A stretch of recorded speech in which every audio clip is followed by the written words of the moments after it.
السلام عليكم، أنا محمود باشا وهنا داتا ساينس بالمصري. النهارده إن شاء الله إحنا هنتكلم على اتنين performance measures جداد للكلاسيفيكيشن specifically الباينري كلاسيفيكيشن. هنتكلم عن البريسيجن وهنتكلم عن الريكول وهنتكلم عن الاف 1 سكور. الاف 1 سكور بيتبني من البريسيجن والريكول. البريسيجن هو الترو بوزيتيفز على الترو بوزيتيفز بلس الفولس بوزيتيفز. يعني انت لو عايز تخلي البريسيجن 100%، لو عايز تخلي البريسيجن البيك بتاعته الماكسيمم بتاعته، محتاج تمينيمايز الفولس بوزيتيفز. يعني انت محتاج ما تعملش بريدكشن ولا صوره بوزيتيف وهي في الحقيقه ما تكونش بوزيتيف. محتاج ما يكونش عندك ولا فولس بوزيتيف واحد. ده بيكون مهم في ابلكيشن زي ايه؟ بيكون مهم في ابلكيشن زي مثلا انت عامل اونلاين بلاتفورم لفيديوز الاطفال، عامل مثلا يوتيوب فور كيدز. انت في يوتيوب فور كيدز عايز تماكسمايز البريسيجن بتاعك، عايز ما يعديش فيديو واحد يتعمل له فلاج ان هو ابروبريت ان الكيدز يشوفوه، ويكون الفيديو ده ان ابروبريت. فانت مش عايز تخلي اي حاجه يتعمل لها بريدكشن ان هي بوزيتيف وفي الحقيقه هي ما تكونش بوزيتيف، تكون فولس بوزيتيف. انت عايز تمينيمايز الفولس بوزيتيف. فانت لما تيجي تعمل الماشين ليرنينج موديل اللي ياخد الديسيجن، اللي يتفرج على الفيديوهات وياخد الديسيجن يشوف الفيديو ده ابروبريت ولا ان ابروبريت، انت هتكون عايز في السيناريو ده تماكسمايز البرسيجن. نروح بقى على الريكول. ايه هو الريكول؟ الريكول هو الترو بوزيتيفز على الترو بوزيتيفز بلس الفولس نيجاتيفز. لو انت عايز تماكسمايز الريكول هتحتاج تمينيمايز الفولس نيجاتيفز. يعني ايه بقى تمينيمايز الفولس نيجاتيفز؟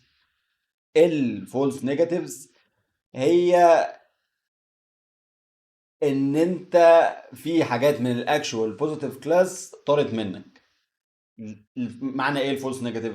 الفولس نيجاتيف يعني انت فولسلي بريدكتد ان الصوره دي نيجاتيف، يعني الصوره دي في الحقيقه ايه؟ بوزيتيف.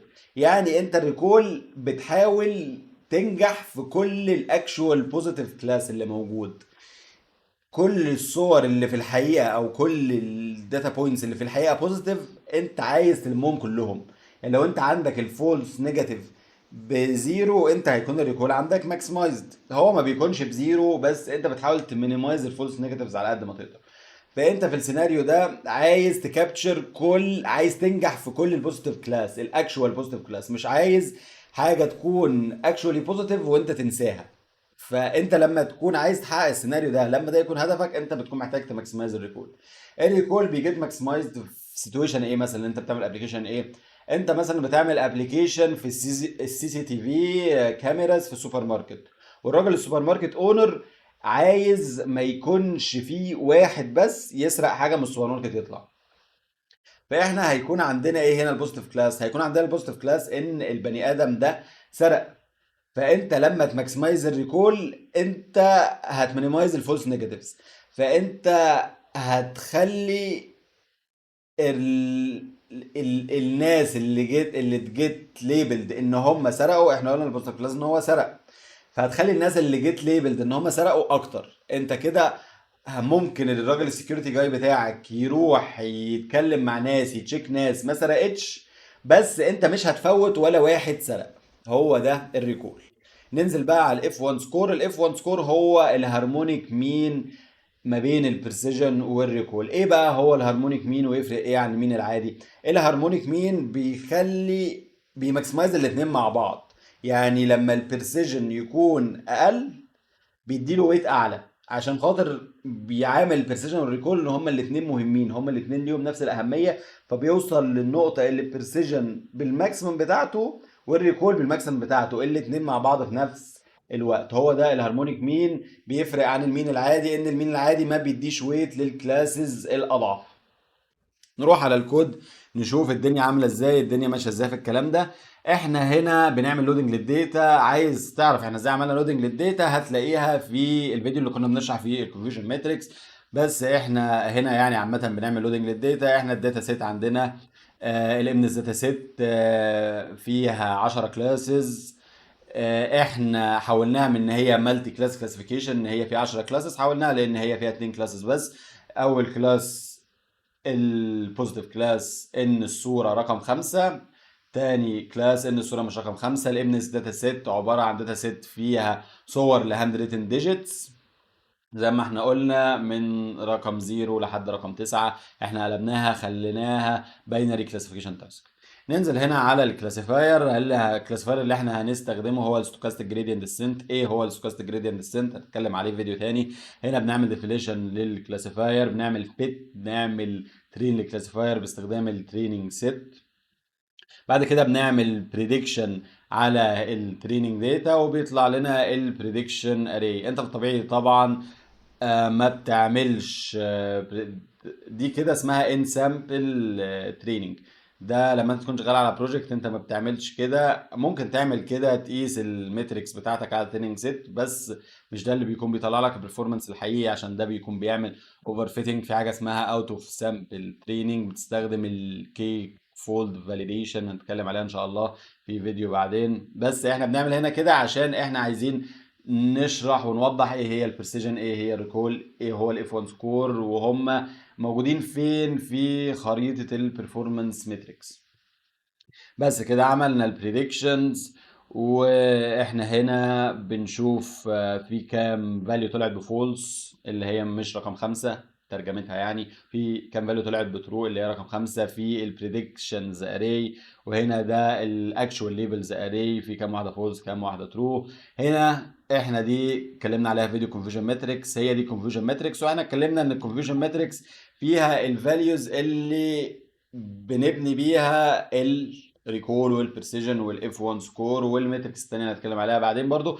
فاحنا اتكلمنا دلوقتي ان احنا عندنا هنا البرسيجن هو ترو بوزيتيفز على ترو بوزيتيفز بلس الفولس بوزيتيفز.